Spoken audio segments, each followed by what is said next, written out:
দেখবেন তাই হবে। এর কারণ হলো যে দল হিসেবে সারাটা জীবন আওয়ামী লীগ রাজনীতি করে আন্দোলন করে তার অধিকার আদায় করেছে, এদের হিস্ট্রি। আর বিএনপি স্বাধীন বাংলাদেশে যে কাজটি করেছে যে প্রত্যেকটা মুহূর্তে একটা সুযোগ এসেছে, সুযোগের সদ্ব্যবহারটা গ্রহণ করে তারা ক্ষমতায় এসেছে। This is the normal scenario number one. ফলে আন্দোলনের ভয় দেখিয়ে অন্তত বিএনপি আওয়ামী লীগকে কিছুই করতে পারবে না। This is one.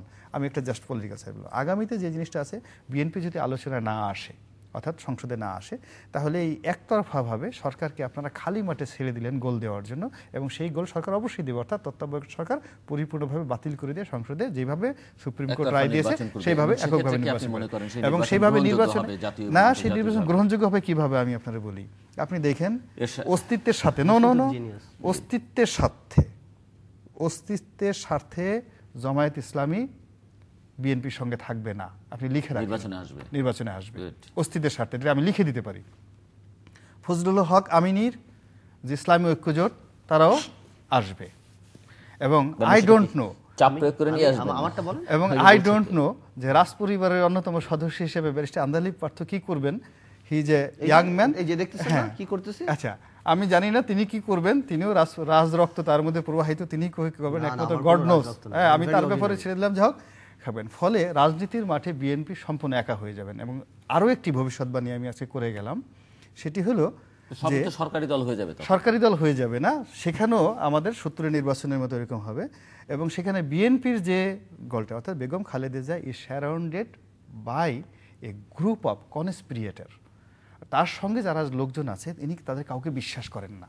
এবং এই যে কনস্পিরেটর গ্রুপ আছে, দেখবেন যখন সরকার এরকম একটা লাইমলাইটে চলে যাচ্ছে এবং তারা যখন দেখবে বিএনপির আর কোনো অস্তিত্ব নাই, যেভাবে ওবায়দুর রহমান সাহেবের মতো হয়েছিল, এরা কিন্তু একটা আলাদা গ্রুপ হয়ে ভেগে মান্নান ভূঁইয়া যেই কাজটি করেছিল, এই বিএনপির চারিপাশে যারা আছে তারা ভেগে এই সরকারের যে নির্বাচন, সেই নির্বাচনের অধীনে অবশ্যই তারা সেখানে আসবে। এবং গণরায়ের কথা আমি আপনাকে বলি, আওয়ামী লীগ বলেন বিএনপি বলেন, এই দেশের ইতিহাস যেভাবে বলেন, সাজানো গুছানোভাবে আসলে কোনো দল কখনই ক্ষমতা আসতে পারেনি, থাকতে পারেনি। ফলে নির্বাচন হবে, এবং নির্বাচনে যে ভুলটি ইয়াহিয়া খান করেছিল, যে উনি সুন্দরভাবে সাজিয়ে উনি কল্পনাই করতে পারেন যে আওয়ামী লীগ ক্ষমতা আসে। এখন আমার মনে হয় যে এদেশের মানুষের গণতন্ত্রের প্রতি আস্থাশীল থাকা উচিত, গণতন্ত্রের প্রতি বিশ্বাস থাকা উচিত। নির্বাচনে যখন মাস পিউপিল একটা দিকে ধাবিত হয়, সেটাকে ম্যানিপুলেট করা যায় না। যদি করা যেত, আচ্ছা আমাদের জন্য না, আমার ঘটনা হলো জনগণ যা চাইবে তাই হবে, দ্যাট আই এম টেলিং। আমি যদি এখন শুধুমাত্র বলি যে না আওয়ামী লীগ বিশাল, চার দলীয় জোট ছাড়া কোনো নির্বাচন আপনার মনে হয় গ্রহণযোগ্য? আমার তো এখন আমি তো বললাম চার দলীয় জোটই থাকছে না, সবই আপনার শুধুমাত্র বিএনপির একটা খণ্ডিত অংশ থাকবে। খণ্ডিত অংশ মানে যে বিএনপির মধ্যে যে সমস্ত কনস্পিরেটর আছে, যে সমস্ত লোকজন আছে, এখন সামনে বসে বসে তারা খালেদা জিয়ার সঙ্গে থাকছে, কিন্তু পিছনে পিছনে তারা খালেদা জিয়ার পতন কামনা করছে। যখন দেখবেন যে অবস্থা, আপনার কথা শুনে আমি I am not surprised honestly. No wonder যে আওয়ামী লীগের আজকে এই অবস্থা, আওয়ামী লীগ যে এই মাইন্ডসেটে চলছে। আমি আপনার কথায়, আপনি যে গণনাটা করলেন, congratulations, you have a new profession now. হ্যাঁ, আপনি সাংঘাতিক গণনা। আপনার ঘটনা হলো যে এটা গণনা করার জন্য খুব বেশি জ্ঞানের দরকার হয় না। আমি প্রথমে একটা কথা বলি, আপনি বারবার রাজ পরিবার, পলিটিক্সে there is no পরিবার নাথিং। আমি আমার পলিটিক্স করি, এবং অফকোর্স আই এম প্রাউড যে বঙ্গবন্ধু শেখ মুজিবুর রহমান আমার আত্মীয়, এবং দিস ইজ হেরিটেজ। বাট আমার রাজনীতিতে এখানে আমি আল্লাহর উপর ছেড়ে দিয়েছি, আপনার ভবিষ্যতের উপর ছেড়ে দিয়েছি। আমি এখন কিছু বলছি না, আমাকে কোনো ছাড় দিবে না। আবার আমিও আমার রাজনীতিতে অটল, আমি আমার কাজ করি, যেটা আমি বিশ্বাস করি, আমি সেটাই করি। সেটাও বোধহয় রাজরক্ত বলেই আর কি, না নট নেসেসারি, না it has nothing to do with রাজরক্ত। এই যে অ্যাটিটিউডটা, সেটাও বোধহয় রাজরক্ত, রয়্যাল ব্লাড। আচ্ছা anyways, no it is not royal blood. এগুলি বলেন না ভাই, মানুষ এগুলি নেয় না, রয়্যাল টয়্যাল এগুলি চলে না এখন। না, আমরা তো ঘটনা পর্বে তাই দেখি, এগুলি চলে না। আমি ঘটনা পর্বে তাই দেখি যে উনি তো কিছু ভবিষ্যৎবাণী করলেন। আচ্ছা আমি আপনাকে ভবিষ্যৎবাণীটা করে দিচ্ছি। আমার একটা সিম্পল ভবিষ্যৎবাণী, সেটা হলো, since Awami League is doing politics, politician ছাড়া, টেকনোক্রেট পলিটিশিয়ান দিয়ে, বিকজ আমার মনে হচ্ছে, আমি বারবার বলি, কেউ কাউকে নেতা বানাতে পারে না। মন্ত্রী বানাতে পারবো, কিন্তু নেতা কিন্তু আর জনগণ বানায়, জনগণ নিজের যোগ্যতা হয়। হ্যাঁ, তো সুতরাং এই আজকে যারা, যেমন ওই দিন দেখলাম আবুল হোসেন সাহেব টিভিতে বললেন, এডিবি বাংলা ভিশনে যে কন্ট্রাক্ট সাইন করছে এডিবি, ইনশাল্লাহ আমি সৎভাবে টেন্ডার করবো। হ্যাঁ, আবুল হোসেন সাহেব বলেছেন। তো এই যে টেকনোক্রেট পলিটিশিয়ান যারা আছেন, ফারুক খান সাহেব, আবুল হোসেন সাহেব, দীপু মনি, বা যারা প্রধানমন্ত্রীর কনফিডেন্স, যারা হাফ অফ দেমকে আপনি বার্জাল আরব অথবা সিঙ্গাপুর সাংগ্রিলায় পাবেন, তাদেরকে রাজপথে পাবেন না, তারা থাকবেন না। রাজনীতি বা politics will go back to the politicians, তাদের কাছেই চলে যাবে। আর কোনো একটা মোহর তো মারতে হবে, আল্লাহ তাআলা তো একটা মোহর মেরে দেয়। হ্যাঁ, আমরাও মনে করেছিলাম সবই তো আমাদের। হ্যাঁ, আবার আওয়ামী লীগ 2001 সালে মনে করেছিল যে মুক্তিযুদ্ধের পক্ষের শক্তি, মুক্তিযুদ্ধের বিপক্ষের শক্তি, তো একটা মোহর তো মারতে হবে, না হলে ফলটা হবে কিভাবে, সেইটাই চিন্তা করছেন। জামাতে ইসলামী বা ইসলামী ঐক্যজোট কি করে না করে সেটা পরে দেখা যাবে। যেই ট্রিটমেন্ট আওয়ামী লীগ জামাত ইসলামীকে দিয়েছেন, তারপর যদি জামাত ইসলামী যায় সেটা তাদের ব্যাপার।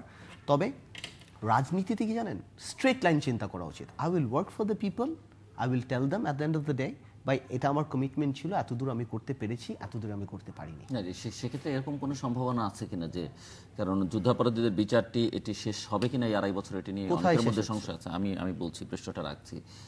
সেক্ষেত্রে এই বিচারটিকে এমন একটা জায়গায় নিয়ে গিয়ে জামাতকে নির্বাচনে নিয়ে আসার কোনো সুযোগ আছে কিনা, যে না যা আছে ছেড়ে দিয়ে বিচার টিচার করা হবে না? যুদ্ধাপরাধীদের যে বিচার, ইন্টারন্যাশনাল যে ট্রাইব্যুনাল যেটা হচ্ছে, এই ব্যাপারে কোনো টু শব্দই করা যাবে না, কারণ ইট উইল বি সাবজুডিস। ফলে এই ব্যাপারে কোনো কথা বলা যাবে না। কত সাবজুডিস ম্যাটার আমরা এখানে ধ্বংস করে ফেলছি। যাক, এই বিষয় না, আমি একটা বিষয় আপনাকে গুরুত্বপূর্ণ একটা বিষয় বলি। সেটি হলো মাননীয় প্রধানমন্ত্রী শেখ হাসিনা এবং মাননীয় বিরোধী দলীয় নেত্রী বেগম খালেদা জিয়া, সবাই এই দুইজন মানুষকে, যারা বেশি পুরুষতান্ত্রিক সমাজে শুধুমাত্র বলে তারা মহিলা, আমি তাদেরকে একজন সাধারণ মহিলা হিসেবে আমি মনে করি না এই কারণে যে আল্লাহ রাব্বুল আলামিন যাদেরকে ক্ষমতা দেন তার মনোনীত লোকজনই ক্ষমতা প্রাপ্ত হয়। এবং গত 30-34 বছর যাবৎ এদেশের রাজনীতিতে কিন্তু তারা বিভিন্ন রকম টানাপোড়েনের মধ্যে দুজনই যার যার অবস্থানে প্রতিষ্ঠিত হয়েছেন। কিন্তু এখানে সমস্যাটা যেটা দেখছি সেটা হলো, শেখ হাসিনা যিনি আছেন তিনি এককভাবে সিদ্ধান্ত নেওয়ার মতো ক্ষমতা রাখেন এবং যা কিছু করেন তার মধ্যে হিপোক্রেসি নেই। অর্থাৎ তিনি যাদেরকে অপছন্দ করেছেন তাদেরকে কিন্তু জাস্ট কিকড আউট করে দিয়ে যাদেরকে পছন্দ করেছেন তাদেরকে নিয়ে তিনি কাজ করছেন এবং শি ইজ কনফিডেন্ট। খালেদা জিয়ার যে বিষয়টি হলো, তিনি তার থিম এবং আইডিওলজি হলো তিনি কারোর সাথে ওই সমস্ত যে লোকজন আছে তার নিজের পরামর্শের মতো না চলে তার বিভিন্ন রকম শত শত উপদেষ্টা আছে, বিভিন্ন রকম সিদ্ধান্ত দিয়ে সকালে একজনকে বহিষ্কার করেন, বিকেলে একজনকে নেন, সকালে না বলেন, বিকেলে হা বলেন, সকালবেলা নেগোসিয়েশন আসবে না, বিকেলে আসবে না, এক সপ্তাহ আগে হরতাল দেন না, এক সপ্তাহ আগে দেন না। তো এই অবস্থাতে যিনি একটা স্ট্রিক্ট প্রিন্সিপালের উপরে তার একক দলকে এবং সরকারকে সঠিক নেতৃত্বের দিকে নিয়ে যাচ্ছেন, তাকে ফেস করার জন্য যে ভিত্তি দরকার সেটা আমি মনে করি না যে বেগম জিয়ার নাই। ফলে আন্দোলনের নামে যতই ভয় দেখানো হোক না কেন, জনদুর্ভোগ বাড়বে, কিন্তু এই আন্দোলন করা এটা একেবারে অসম্ভব একটা বিষয়। 30 সেকেন্ড না, আসলে আমাদের দেশ আমাদের 4 দলীয় জোট নেত্রী বেগম খালেদা জিয়াকে নিয়ে আপনি যে কথাগুলি বললেন, তিনিও 2বার প্রধানমন্ত্রী, 3বার প্রধানমন্ত্রী ছিলেন। নিশ্চয়ই আল্লাহ তাআলা তার মধ্যেও একটা ক্ষমতা দিয়েছে, তার না তো হবে না। She knows better than anyone যে তার দল কিভাবে চালাতে হবে, সেই দল কিভাবে চালাতে হবে, এটা কিছু না। আমি অনুষ্ঠানের শেষে এতটুকুই বলবো যে তত্ত্বাবধায়ক সরকার ইস্যুতে আওয়ামী লীগের সিরিয়াসলি চিন্তা করা উচিত, বিকজ আগামীতে যে ক্রাইসিসটা আসবে সেটার জন্য শুধুমাত্র দায়িত্ব আওয়ামী লিগকেই নিতে হবে এবং আরও ডেমোক্রেটিক হওয়া উচিত। আই এম শিওর অ্যাটলিস্ট আমরা এতটুকু বুঝে গিয়েছি যে দে হ্যাভ রিয়েলাইজড যে তাদের পপুলারিটি অনেকাংশে নিচে নেমে গিয়েছে, সেই কারণে তারা ব্যাকডোর বা এ ধরনের ম্যানিপুলেট করে নির্বাচন করার চেষ্টা করছে। ডেমোক্রেটিক হওয়া উচিত, যদি আগামীতে জনগণ তাদেরকে ভোট দেয় তত্ত্বাবধায়ক সরকারের অধীনে তারা এবার নির্বাচিত হবে, না হলে হবে না। এর বাইরে অন্য কিছু যদি চিন্তা করে তাহলে ডিফিট হবে না, ফল হবে, সেটা খুব খারাপ হবে। প্রিয় দর্শক, আমরা অনুষ্ঠানের শেষ প্রান্তে তৃতীয় মাত্রা সম্পর্কে আপনারা লিখতে পারেন। লিখবার ঠিকানা পরিচালক তৃতীয় মাত্রা চ্যানেল, IGP বক্স 2433 ঢাকা 1000। যারা ইমেল করতে চান তারা করতে পারবেন এই ঠিকানায় আপনি @তৃতীয়মাত্রা.com। 616 নম্বরে আমাদের SMS করতে পারেন যে কোনো সেলফোন থেকে, ইন্টারনেটে তৃতীয়মাত্রা.com এবং facebook.com/তৃতীয়মাত্রা আপনার মতামত রাখতে পারেন। এবং আপনার মতামতই আমাদের অনুষ্ঠান তৃতীয় মাত্রা আপনি দেখতে পাবেন প্রতি বৃহস্পতিবার এবং শুক্রবার বাংলাদেশ সময় রাত 2টোয় এবং শুক্রবার দুপুর 1:05 দেখবার আমন্ত্রণ রইল। ব্যারিস্টার আন্দালিব রহমান পার্থ এবং মোহাম্মদ গোলাম মোল্লা রনি, অসংখ্য ধন্যবাদ আপনাদের দুজনকেই। দর্শক মণ্ডলী, 2 তরুণ রাজনীতিক এবং 2 তরুণ আইন প্রণেতার বক্তব্য আপনারা শুনছিলেন। এই বক্তব্য যারা শুনেছেন নিশ্চয়ই তারা বুঝতে পেরেছেন যে ওনারা কি বলতে চেয়েছেন এবং শেষটা কিভাবে করেছেন। আমাকে যদি কেউ জিজ্ঞেস করে যে ওনাদের কথা থেকে আমি কি পেলাম, হরতাল কি বন্ধ হবে, আমার কাছে যদি কেউ জিজ্ঞেস করেন আমার কাছে কোনো উত্তর নেই, ওনাদের আলোচনা থেকে আমি কোনো উত্তর পাইনি। তত্ত্বাবধায়ক সরকার নিয়ে কি কোনো সমঝোতা হবে দুই পক্ষের মধ্যে? আমার কাছে যদি প্রশ্ন করেন, আমার কাছে এর কোনো উত্তর নেই। কেউ যদি প্রশ্ন করেন যে নির্ধারিত সময়ে নির্বাচনটি হবে কিনা এবং সেই নির্বাচনে সকল রাজনৈতিক দল, অর্থাৎ আগামী সংসদ নির্বাচন হবে কিনা, সেই নির্বাচনে সকল রাজনৈতিক দল অংশগ্রহণ করবে কিনা, আমার কাছে প্রশ্নের উত্তর নেই, এক কথায় বলা যেতে পারে নেই। সংঘাত সংঘর্ষের রাজনীতি কমবে কিনা, এক কথায় বলা যেতে পারে নেই। রাজনীতিকরা এই নির্বাচন রাজনীতির বাইরে জনগণের নৈমিত্তিক জীবনের সঙ্গে সম্পর্কিত বিষয়গুলোর দিকে মনোযোগ দেবে কিনা, সেই প্রশ্নের উত্তর নেই। আপনাদের সবার জন্য অনেক অনেক শুভেচ্ছা, প্রীতি, ভালোবাসা।